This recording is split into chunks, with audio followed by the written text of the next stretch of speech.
basketball fans, welcome back. So in a previous video I talked about the incompetence of the Nigerian Basketball Federation, and in this one it's just an add-on because I've seen an article by Punch.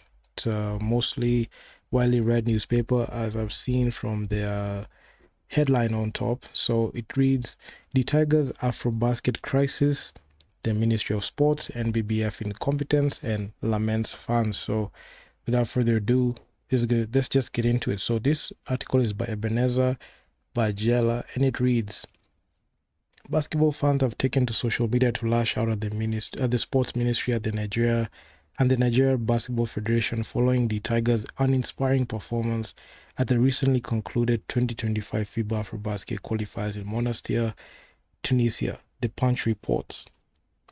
The Tigers, who have already crashed out of the Paris Olympics at the World Cup, were paired in Group B alongside Cape Verde, Uganda, and Libya. So Cape Verde finished on top, and Nigeria lost all their 3 games following a disorderly build-up 2-1 of the qualifiers in Tunisia.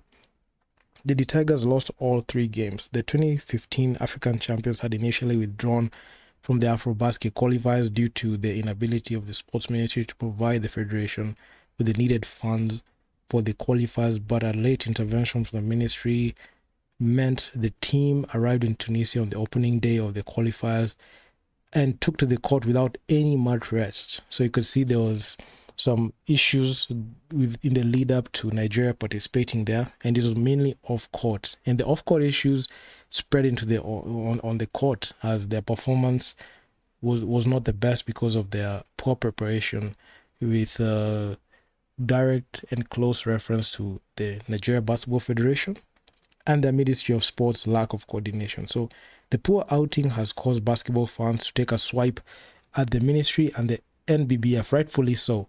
The NBBF is the body that governs basketball in Nigeria, and unfortunately they have been very incompetent at that, and the Ministry of Sports is not left off the hook because they are supposed to work in tandem with the Nigerian Basketball Federation. So an ex-user, L_Cheroni said, "Typical Nigerian behavior, expecting miracles all the time. The Tigers have been without a coach since the Olympics. The NBBF and the Ministry of Sports have shown gross incompetence.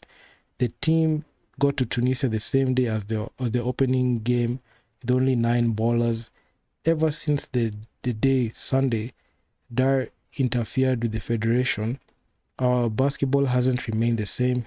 This is truly sad, but then one would ask what part of Nigeria is even working at the moment." So you can see a disgruntled fan just went all in on the Nigerian Basketball Federation and the Ministry of Sports, as they have shown how incompetent they were, and he had that one to say, and it really just shows the level of frustration that the Nigerian basketball fans have and the Nigerian basketball fraternity have of their federation and their Ministry of Sports. So lamenting the poor preparation for the qualifiers, Ime wrote, "A shambolic preparation has led to shambolic results for our team.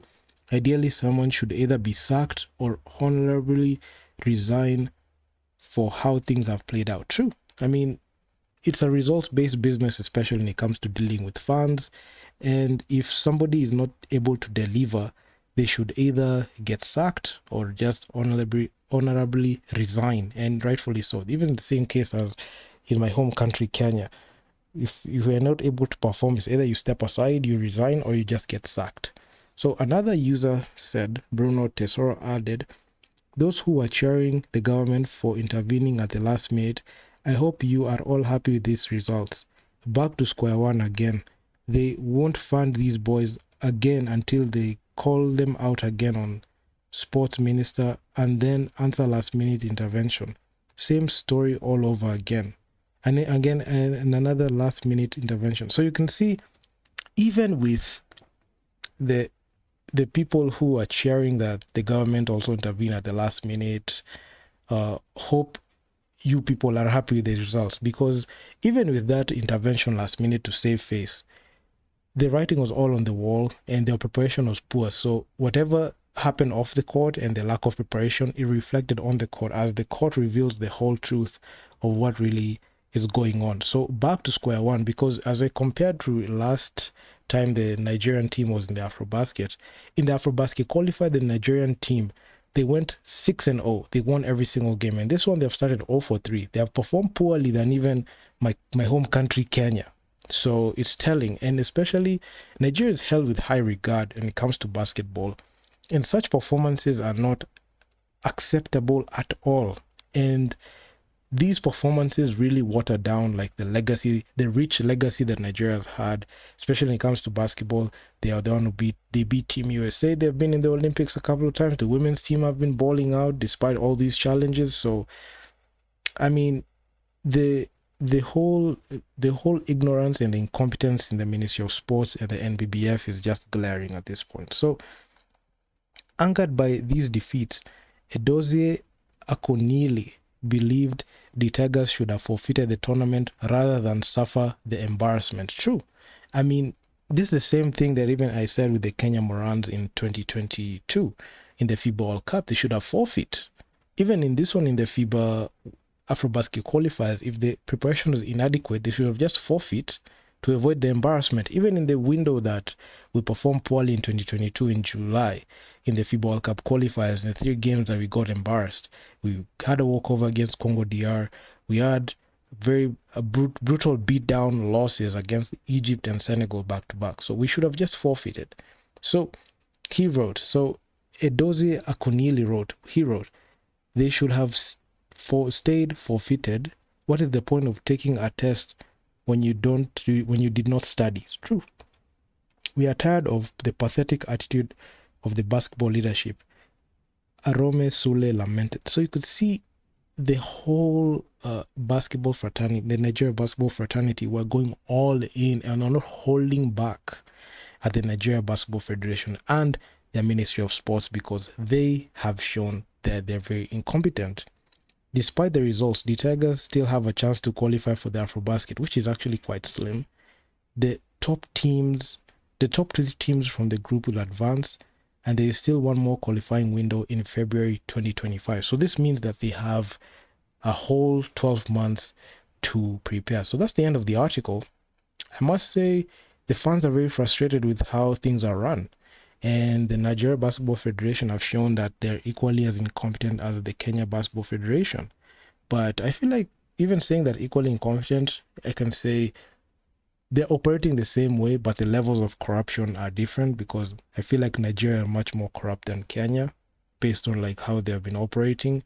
They are trying to focus on short-term success, even with them even going and participating and having funds last minute. It did not change the fact that they did not train and did not even coordinate properly. And that's the reason as to why they went 0-3, because majority of the time, this is the result of corruption and incompetence. You get beat by teams that won't really want to be there. And also shout out to Uganda for beating Nigeria, because I mean, I was really looking closely at that matchup even prior to these issues that Nigeria had. But I mean, the fans did a very, very good thing and the very right thing to come out and call these people out on what they have done, because it's not acceptable. And yours truly will also be covering this, and I'll just be releasing videos talking about the same. And I just hope things change for the Nigeria Basketball Federation, because when this incompetence continues, even their participation, even when it comes to continental contests, is just going to be another uphill task, because they are going to try to dig themselves out in a hole. And you can see how North African basketball is growing. You can see what Morocco is doing, Egypt, Tunisia, Senegal is right there at the helm. You can see what Cote d'Ivoire are doing. I know River Hoopers made the BAL for the second time, and my God, it's just and they got a direct ticket at that. So hopefully things change, or else they're going to lose their edge when it comes to continental basketball, which is not something that I really want to happen, because I really root for Nigeria. I feel like Nigeria are those guys that are able to play well when it comes to basketball. But if they just continue with this, with this shenanigans, it will really water down what they're trying to achieve. So hopefully they can change for the best. So if you guys like the video, make sure to leave your feedback down in the comments on what you think about this whole situation about the Nigeria Basketball Federation. And I'm out. Peace.